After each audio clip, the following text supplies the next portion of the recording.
Selamat pagi, selamat siang, selamat sore, selamat malam, shalom Bapak Ibu Saudara yang terkasih.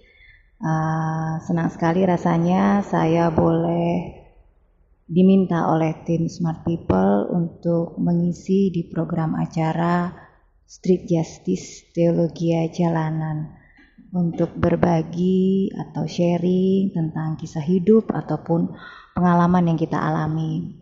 Senang rasanya mendengar setiap kesaksian, pengalaman hidup yang dibagikan di program ini untuk kita saling menguatkan, saling mengisi, menambah hikmat, menambah pengetahuan tentang berbagai hal yang bisa jadi itu juga akan terjadi di kehidupan kita nanti. Sekali lagi terima kasih untuk tim Smart People yang sudah meminta saya untuk dapat mengisi salah satu sesi di program ini. Bapak Ibu pernah, saya pikir semua pasti pernah ya, mendapatkan jawaban doa yang mungkin tidak sesuai dengan keinginan dari Bapak Ibu Saudara sekalian. Tidak semua jawaban doa kita pasti sesuai dengan apa yang kita inginkan. Jawaban doa itu ada 3, Bapak Ibu Saudara. Ya, menunggu, atau tidak. Kalau ya pastinya seneng ya. Aduh, dijawab Tuhan nih. Jawaban doa tepat pada waktunya dan berbagai macam pujian atau ucapan syukur kita haturkan kepada Tuhan oleh karena jawabannya sudah sesuai dengan apa yang kita inginkan. Kalau menunggu berarti ya harus bersabar untuk menunggu sampai jawaban doa itu datang. Tapi kalau tidak, rasa-rasanya mungkin ada sebagian besar dari kita kecewa mungkin ya. Kita pikir bahwa Tuhan, saya meminta sesuatu yang baik kok, saya meminta sesuatu yang menurut saya benar, tapi kok kenapa jawabannya tidak gitu. Udah kayak ketukan palu gitu ya di sidang pengadilan gitu loh. Tidak ya. Dan tentunya itu akan membuat kita juga merasa kecewa atau bahkan mungkin juga marah sama Tuhan. Tapi itulah Tuhan, bahwa setiap doa yang kita sampaikan, permohonan atau keinginan kita, itu pasti Tuhan yang lebih tahu apa yang kita butuhkan. Jadi doa itu, jawaban doa itu adalah apa yang kita butuhkan, bukan apa yang kita inginkan. Mungkin kadang kita seringkali rancu antara kebutuhan dan keinginan. Tapi tentunya kalau kita belajar, kita menelaah dari firman Tuhan, kita mendengar suara Tuhan, pastinya bahwa setiap jawaban doa adalah yang terbaik yang sudah Tuhan berikan kepada kita. Sedikit cerita Bapak Ibu Saudara, ini juga tentang jawaban doa yang tidak sesuai dengan yang kami inginkan. Jadi saya punya putri tunggal ya, kebetulan anak saya cuma 1, yang saat ini menempuh pendidikan di tingkat akhir SMP. Jadi sekarang kelas 3 SMP dan sebentar lagi akan masuk ke jenjang pendidikan yang lebih tinggi yaitu SMA. Dulu waktu awal mula SMP saya sempat setengah bercanda lah. Ya cuman asal nyeplos, asal ngomong aja, bilang gini ke anak saya, udahlah SD SMP kan udah di swasta terus deh, coba nanti ya SMA-nya kita coba ke negeri, kan sekolah SMA negeri di Jogja bagus-bagus tuh. Lagian nanti kalau misalnya di SMA negeri kemungkinan nanti masuk ke PTN negeri juga mungkin lebih mudah gitu loh. Itu obrolan ringan saya sebenarnya waktu itu. Dan kemudian karena sesuatu dan lain hal, tahun kemarin keluarga kami mengalami satu titik rendah dalam kehidupan keluarga kami dan membawa kepada satu kesulitan finansial. Akhirnya di awal anak saya kelas 3, saya ngobrol sama anak saya dan kami memutuskan untuk ini dimantapkan. Jadi memang sudah harus mantap, sudah harus yakin, sudah harus mempersiapkan diri untuk masuk ke SMA negeri, karena saya merasa bahwa waktu itu kayaknya kok secara finansial saya agak berat untuk anak saya masuk ke SMA swasta. Dan dimulailah persiapan, ya persiapan yang mungkin, jadi saya tinggal di Jogja Bapak Ibu Saudara, jadi persaingan pelajar di sini, namanya juga kota pelajar ya, persaingan pelajar di sini tuh sangat-sangat tinggi lah. Jadi anak saya SMP-nya SMP swasta, jadi kalau anak-anak yang sekolah di SMP negeri itu pinter-pinter gitu, nilainya bagus-bagus. Saya aja kadang juga merasa kok bisa ya anak sekarang tuh nilainya 10, 9. Itu jadi satu nilai yang biasa buat mereka. Tapi kalau mereka dapat 8 atau 7 itu merasa itu kurang buat mereka. Amazing saya, beda sama zaman saya dahulu. Oke, kembali lagi karena keterbatasan biaya, akhirnya kan saya tidak bisa untuk memberikan les tambahan kepada anak saya. Tapi saya bilang sama anak saya, cobalah kita berusaha semaksimal mungkin. Adik belajar dengan rutin, kemudian kalau misalnya ada kebingungan mungkin tanya bu guru, atau sekarang kan banyak tutorial di YouTube tuh yang menyajikan pengajaran-pengajaran di kelas 3 SMP, persiapan ujian lah. Dan kemudian ya dimulailah perjuangan anak saya untuk bisa sekolah di untuk nanti bisa sekolah di SMA negeri. Menjelang ujian, kemudian menjelang ujian dia lebih belajar lebih sungguh-sungguh dan segala macam kegiatan yang mungkin tidak ada kaitannya dengan pelajaran. Akhirnya kami cut selama ya kurang lebih hampir 6 bulan. Jadi memang dia fokus untuk belajar karena di Jogja ini ada yang namanya ujian asesmen dasar. Jadi memang ujian lokal yang hanya diselenggarakan oleh Dinas Pendidikan Yogyakarta sebagai satu rujukan atau panduan untuk bisa masuk SMA negeri. Jadi nanti perhitungan nilai untuk masuk ke SMA negeri bukan hanya nilai rapot tapi juga dari nilai ASPD, dan bobotnya itu hampir separuh-separuh. Dan ASPD ini terkenal, kalau ASPD mungkin kalau misalnya zaman kita dulu namanya Eptanas ya, tapi ini yang buat adalah Kota Jogja karena memang hanya untuk pelajar Jogja. Dan ternyata soalnya Bapak Ibu susah-susah. Begitu saya mencoba melihat soal tryout-nya, soal tahun-tahun lalu, saya terkagum-kagum dengan tingkat kesulitannya yang buat saya wow sekali gitu ya. Saya juga berusaha mendampingi anak saya dalam setiap proses belajarnya, dan kami terus berdoa sama Tuhan, semoga Tuhan mendengar doa kami, semoga anak saya bisa masuk ke SMA negeri yang dia inginkan. Kalau di SMA itu kan di negeri ya, itu ada yang namanya zonasi. Jadi jadi kita pilih sekolah itu berdasarkan area yang terdekat dengan rumah kita. Dan memang kebetulan zonasi kami adalah sekolah-sekolah yang di Jogja bisa dibilang sekolah-sekolah terbaik. Otomatis nilai yang diperoleh harus di atas rata-rata untuk bisa masuk ke SMA tersebut.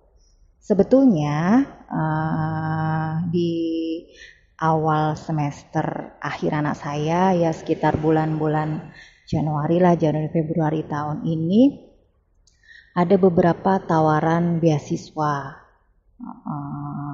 karena kebetulan anak saya memang ada satu ketertarikan passion dalam satu bidang olahraga. Dan kebetulan memang dia sering mengikuti pertandingan-pertandingan, kompetisi, dan ada beberapa kali memang dia dan timnya itu juara. Dan kemudian itu menjadi satu patokan untuk beberapa sekolah SMA di swasta untuk memberikan beasiswa. Ada sekitar 3 sekolah waktu itu, dengan berbagai macam penawaran. Ada yang 50% dengan free SPP 1 tahun, ada yang benar-benar dipotong 75%, ada yang hanya 50% gitu ya. Ya, sebenarnya lumayan sih Bapak Ibu Saudara kalau dari jumlah potongannya, setidaknya itu tidak terlalu berat buat saya. Tapi saya juga mengingat kembali bahwa ada SPP yang harus setiap bulan dibayar di sekolah swasta ini. Kalaupun dipotong memang potongannya hanya sekitar 50%. Bagi saya itu masih agak apa ya, dibilang mahal banget enggak, dibilang murah banget enggak. Jadi ya biasa aja lah. Tapi kami sudah memantapkan hati waktu itu, saya dengan anak saya, kami sudah berdoa meminta sama Tuhan bahwa segala daya dan upaya yang kami bisa sudah kami lakukan, dan kami meminta Tuhan untuk bisa mengabulkan keinginan saya dan anak saya untuk bisa masuk ke SMA negeri. Saya juga mengucap syukur kepada Tuhan karena dengan kondisi yang ada anak saya mau mengerti dengan apa yang terjadi di keluarga kami, dan dia juga berbaik hati untuk menerima keputusan ini untuk dia masuk ke SMA negeri, karena memang kebanyakan teman-temannya sudah mendaftar di SMA swasta sesuai dengan apa yang mereka inginkan. Ya, kemudian dimulailah perjuangan untuk belajar, mempersiapkan diri, dan kemudian melewati ujian. Waktu ujian saya tanya nih, gimana tadi ujiannya? Dan dia menjawab, ya bisa. Atau kalau misalnya agak susah, dia bilang, ya agak susah sih, tapi bisalah gitu loh. Dan saya juga agak sedikit ya agak was-was, tapi juga berusaha menenangkan hati, bisalah gitu kan. Pasti Tuhan lihat, pasti Tuhan juga tahu perjuangan anak saya untuk bisa mengerjakan setiap soal-soal yang ada di ujian tersebut gitu ya. Saya masih positive thinking gitu ya. Nah, saya bilang ya bisalah Dek, paling nggak di pilihan ketiga lah kamu bisa masuk ya dengan nilai yang segini gitu kan. Sampailah ke pengumuman untuk nilai, dan kemudian ternyata waktu itu kami sebelum pengumuman itu juga sudah berdoa sama Tuhan, Tuhan berikanlah nilai yang terbaik untuk anak saya bisa masuk ke SMA negeri yang sudah ditentukan lewat sistem zonasi gitu ya. Ketika pengumuman ternyata nilainya tidak sesuai dengan yang kami harapkan.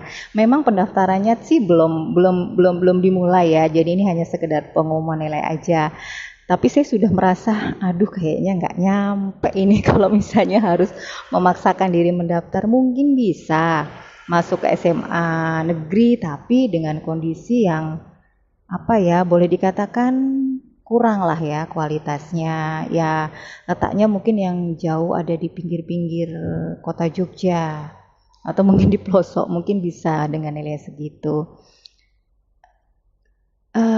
Sempat rasanya, Tuhan udah belajar loh ini, udah persiapan loh ini, ya memang sih nggak bisa les, tapi ini kami sudah mengusahakan yang terbaik Tuhan gitu, dan kami sangat berharap untuk anak saya dapat masuk ke negeri. Tapi kemudian saya ingat bahwa ya mungkin memang bukan ini bukan sesuatu yang Tuhan mau, bahwa ini bukan yang terbaik buat anak saya. Bahwa mungkin memang dia harus masuk bukan ke SMA yang kami inginkan. Mungkin dia harus masuk ke sekolah yang lain. Dan kemudian saya berusaha menghubungi sekolah-sekolah tadi yang menawarkan beasiswa, ya salah satunya yang kami pikir tepat, dan anak saya juga setuju untuk sekolah di sana. Dan kemudian saya juga nego tentang biaya dan tenggang waktunya, dan puji Tuhannya mereka bisa menerima. Jadi mungkin nanti agak ringan di kami. Kemudian saya sharing sama anak saya. Ya kami sharing berbagai hal lah. Kemudian ternyata itu jauh di dalam lubuk hati anak saya, dari itu kan ada 3 pilihan SMA. Dari 3 pilihan itu memang ada satu sekolah yang tidak dia inginkan. Jadi setengah hati dia menolak. Untuk dua yang lain dia oke, tapi untuk yang satu dia menolak, dan kebetulan itu pilihan ketiga. Dan ya mungkin dari situ saya belajar bahwa ya apa yang menurut kita terbaik dengan kondisi kita, atau apa yang kita pikir mungkin itu yang terbaik buat kita, belum tentu itu yang terbaik menurut Tuhan untuk kita.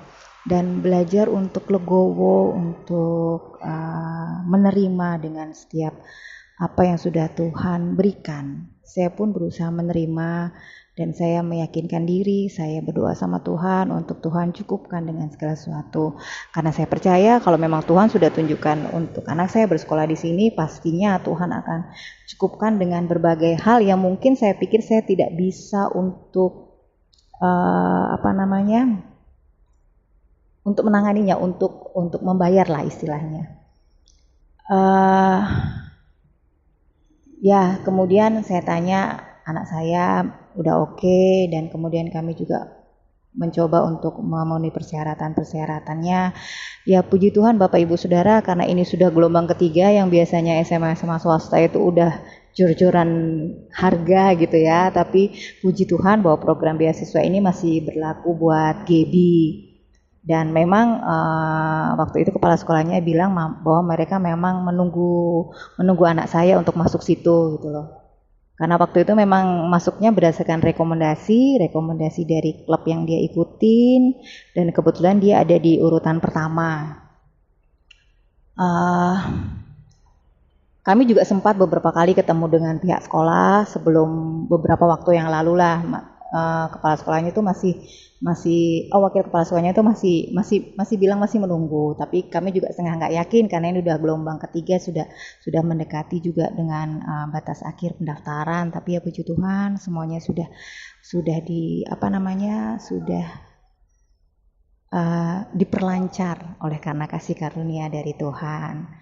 Jadi ya saya waktu itu saya nggak marah sih, saya nggak kecewa.